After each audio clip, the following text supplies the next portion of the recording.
Maithili express की शानदार प्रस्तुति।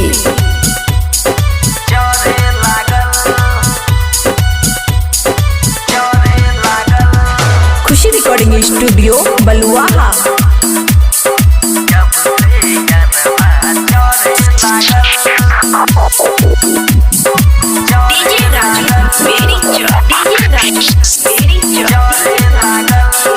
बढ़े लागल सखी बढ़े लागल जब से यरवा चढ़े लागल। बढ़े लागल सखी बढ़े लागल जब से यरवा चढ़े लागल।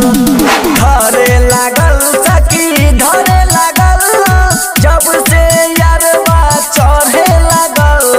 देहिया के पारा बढ़े लागल जब से यरवा चढ़े लागल। बढ़े लागल सखी बढ़े लागल जब से यरवा चढ़े लागल। डीजे राजू वेरी चो, डीजे राजू वेरी चो।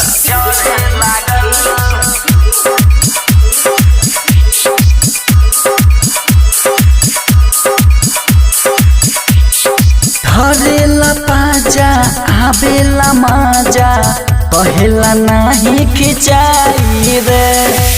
कहेला नाही खिंचाई रे। ए सखी दूहे लागेला मुहे चुसता मोर दूध पिलाई रे। करे लागल सखी करे लागल बोतल में पानी भरे लागल। बढ़े लागल सखी बढ़े लागल जब से यरवा चढ़े लागल। बढ़े लागल सखी बढ़े लागल जब से यरवा चढ़े लागल।